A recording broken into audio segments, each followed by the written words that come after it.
kelas 11 MIPA 3. Perkenalkan, nama saya Maulidina Hayunisa dari kelas 11 MIPA 3. Perkenalkan, saya Risma Ladistira dari 11 MIPA 3. Perkenalkan, nama saya Sahrandi Juanda dari kelas 11 MIPA 3. Perkenalkan, nama saya Gugun Gunawan, kelas 11 MIPA 3.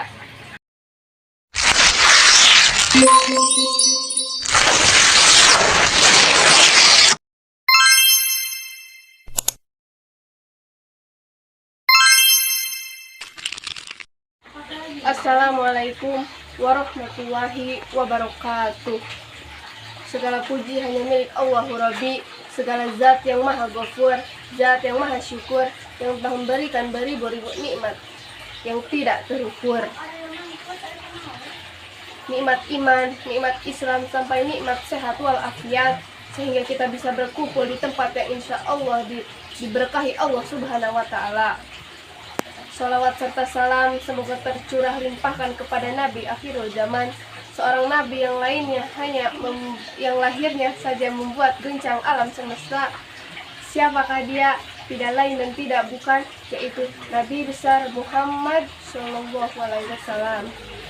Semoga keluarganya, sahabatnya, dan kita selaku umatnya semoga mendapatkan syafaatnya di yaumul qiyamah. Amin. Teman-teman yang dirahmati Allah Subhanahu wa Ta'ala, pada kesempatan kali ini izinkan saya menyampaikan ceramah dengan judul zina. Teman-teman yang dirahmati Allah Subhanahu wa Ta'ala, bisa kita ketahui, zina adalah dosa besar dan kehinaan. Zina adalah hina diri dan keluarga. Semua dosa bisa dengan mudah dihapus kecuali zina.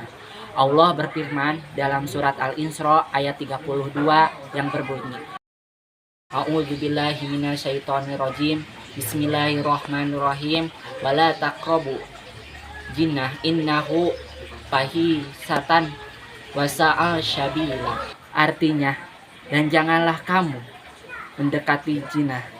Sesungguhnya zina adalah suatu perbuatan yang keji dan suatu jalan yang buruk. Quran surat Al-Isra ayat 32. Allah Subhanahu wa Ta'ala sangat melarang hambanya mendekati zina. Dekat saja tidak boleh, apalagi melakukannya. Teman-teman yang dirahmati Allah Subhanahu wa Ta'ala, ada beberapa jenis zina yang harus kita ketahui. Di antaranya zina al-lamam. Zina al-lamam yaitu perbuatan keji yang berkaitan dengan panca indera.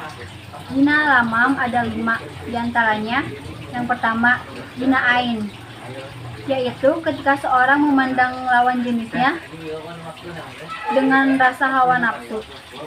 Yang kedua zina kolbi, yaitu ketika memikirkan atau berimajinasi tentang lawan jenis dengan perasaan senang dan bahagia. Yang ketiga jenis ucapan atau lisan, yaitu ketika membicarakan lawan jenis yang diikuti dengan perasaan senang. Yang keempat jenis tangan atau yadin, yaitu terjadi ketika seseorang dengan sengaja memegang tubuh lawan jenisnya, diikuti dengan perasaan senang dan bahagia dengan penuh hawa nafsu. Yang terakhir zina kaki. Zina kaki adalah zina yang terjadi saat seseorang menginjakan kakinya dan menuju perzinahan.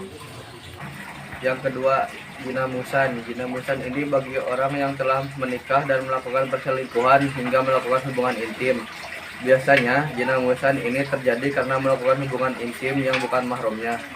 Hal ini tertuang dalam ayat dan hadis terkait larangan berzina dalam pernikahan dalam surat Al-Anfal ayat 27 yang artinya, hai orang-orang yang beriman, janganlah kamu mengkhianati Allah dan Rasul, dan janganlah kamu mengkhianati amanat-amanat yang dipercaya kepadamu sedangkan kamu mengetahuinya. Sebaiknya seseorang yang telah memiliki ikatan pernikahan hendaknya bisa menjaga diri dari orang lain yang bukan mahramnya.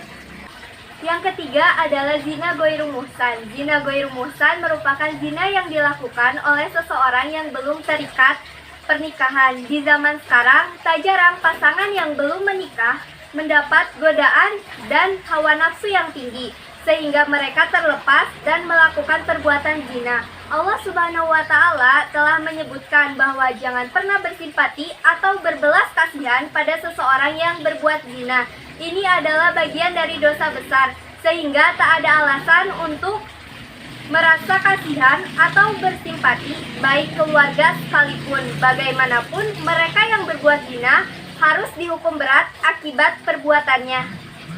Rupanya hanya itulah yang bisa kita sampaikan mengenai bahaya zina. Semoga kita dan keturunan kita terhindar dari dosa satu ini. Semoga Allah senantiasa melindungi kita semua. Mohon maaf jika perkataan saya kurang berkenan atau kehilafan yang tadi sengaja. Mohon maaf bila ada kekurangan karena kesempurnaan hanya dari Tuhan dan kesalahan datang dari setan. Kita hanya korban. Jalan-jalan ke Taman Mini, singgah sebentar membeli kuaci. Ceramah saya cukup sampai sini. Lain waktu kita sambung lagi. Wassalamualaikum warahmatullahi wabarakatuh.